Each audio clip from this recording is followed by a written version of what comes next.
Morning students.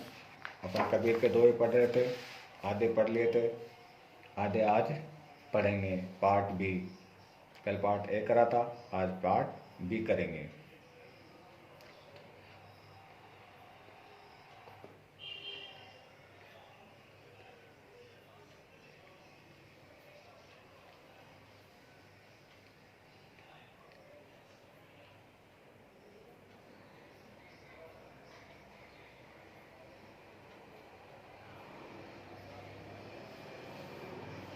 दो हाथ उलीचिए यही सजन को काम, निंदक नेरी राखिए आंगन कुटी छुआए।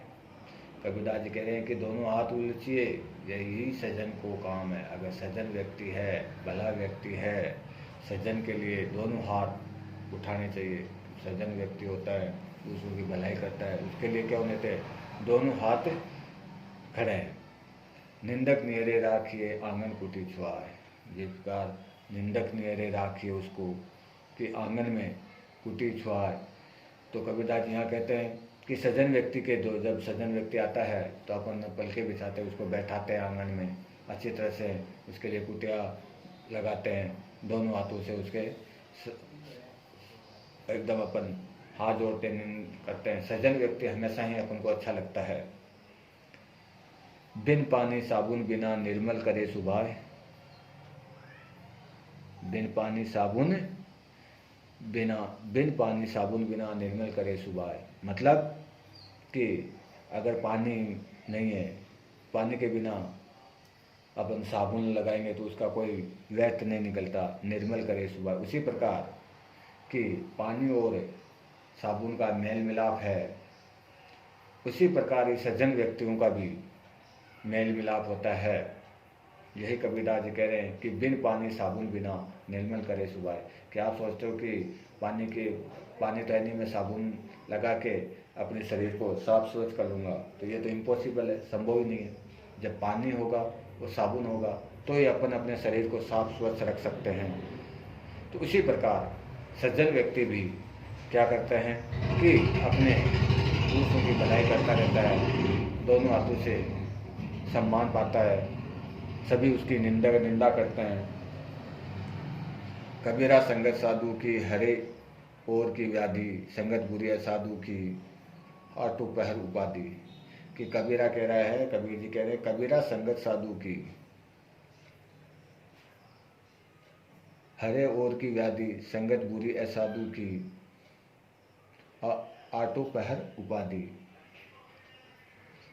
इसका मतलब है कि अगर आपकी संगत पर, इस दोहे में कबीर जी संगति के बारे में बखान कर रहे हैं कि अगर आपकी संगति किसी के साथ अच्छी है तो वह आपके लिए बहुत ही फलदायक रहेगी। लेकिन अगर आपकी संगति दुष्ट लोगों के साथ है तो आपका जो जीवन है वो सफल नहीं हो पाएगा। कि आपको संगत साधु की रखनी है, न कि असाधु की, दुष्ट व्यक्तियों की। मतलब साधु के मतलब कि जो साधु संत रहते हैं उनके, अगर वो भजन कीर्तन करते रहते हैं, वो अपन को अच्छी शिक्षा देते रहते हैं, उनके संग अपन रहते हैं तो अपन भी अपना जीवन भी क्या बनता रहता है? सही ईश्वर के मन में, ईश्वर के भजनों में अपना भी, अगर आप जिसके साथ जैसी संगति में रहोगे आपका असर उसी प्रकार का हो जाता है। कबीर जी ये कहते हैं, अगर आप अच्छे लोगों के संगति में बैठोगे तो आपके जीवन में अच्छे आचरण, अच्छे विचार आएंगे। और अगर आप गंदे लोगों के विचार में, गंदी संगति में बैठोगे तो आपके मन में विचार भी क्या आएंगे? गंदे आएंगे और आपका जीवन नाशवान की ओर चला जाएगा एक दिन। थोड़ी, क्योंकि असंगति तो क्या होती है कि थोड़ी सी भी व्यक्ति को बर्बाद कर देती है। लेकिन अगर किसी के साथ आप अच्छे संगति में बैठोगे, अच्छे विचारों के साथ, अच्छे व्यक्तियों के साथ बैठोगे तो आपकी जो विचार है, मन है, वो आपका एकदम सही रास्ते पे आपको लेके जाएगा।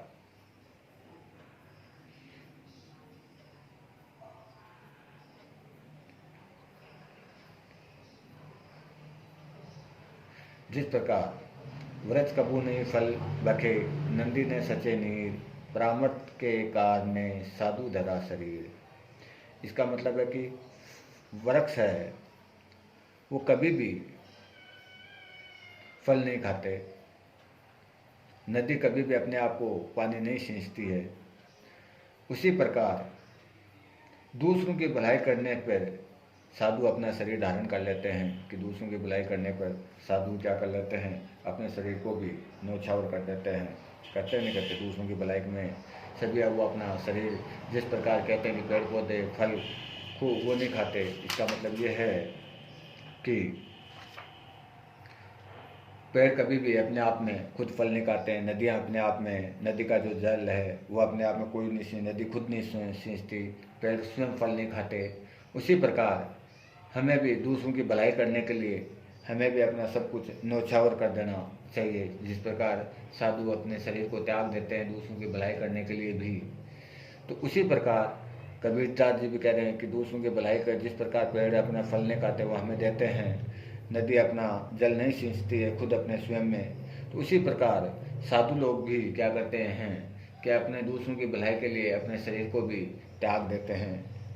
कि यही चीज़ है कि भगवान की भक्ति में अपन को भी ऐसे ही लीन हो जाना चाहिए। कबीरदास यही कह रहे हैं कि जब आपकी ईश्वर है, ईश्वर की भक्ति दूसरों की, जब आप अगर ईश्वर की भक्ति में इतना लीन हो जाओ तो आपको आगे पीछे कुछ भी नहीं दिखता है। इसी प्रकार अगर आप दूसरों की भलाई में लग जाते हो, कार्य करने में लग जाते हो, तो वहाँ पे आपको अब ये नहीं देखना चाहिए कि जिस प्रकार साधु अपने शरीर ईश्वर की भक्ति के लिए अपना शरीर न्यौछावर कर देता है, उसी प्रकार आपको भी दूसरों की भलाई में सब कुछ न्यौछावर कर देना चाहिए।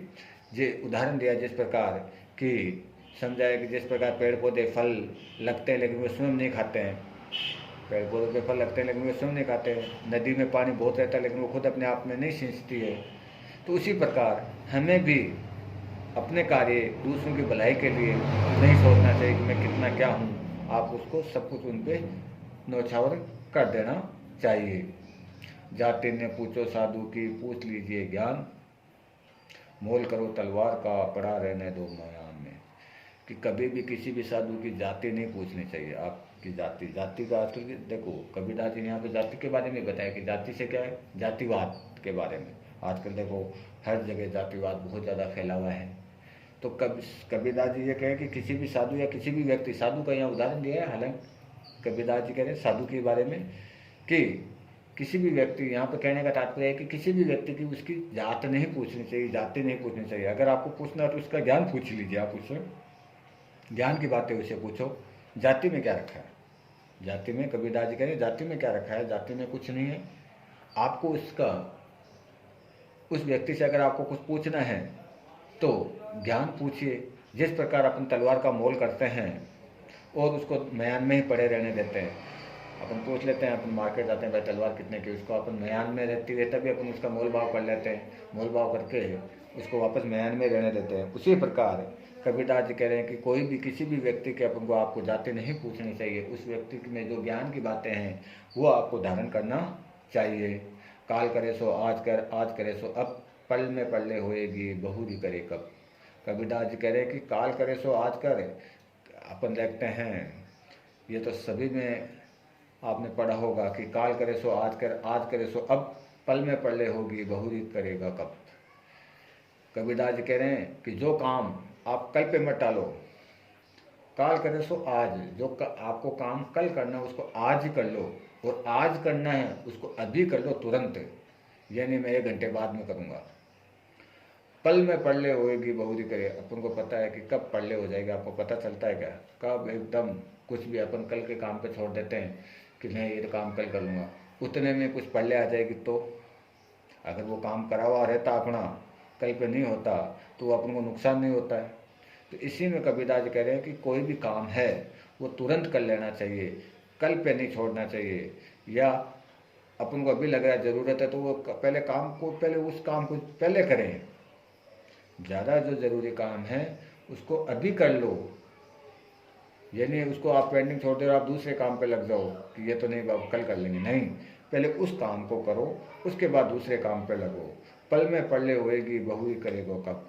अगर पल में ही पल्ले पड़ जाए तो ये बाकी का काम तो आपका करेगा कौन, ये तो ऐसा का ऐसा ही रह जाएगा, फिर आपके आगे वाला काम और बढ़ता जाएगा।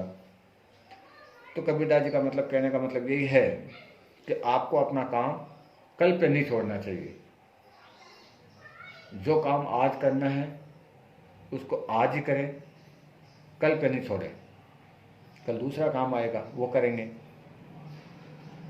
आज करे सो अब, और जो आज करना है कि आप ये तो कर लेंगे कर लेंगे कर लेंगे, नहीं, उसको काम को अभी करना शुरू कर दो आप। यही कबीरदास जी दोहे के माध्यम से बता रहे हैं। इस प्रकार अपना ये लेसन कंप्लीट होता है। ठीक है, इसके क्वेश्चन आंसर मैं करवाऊंगा। धन्यवाद।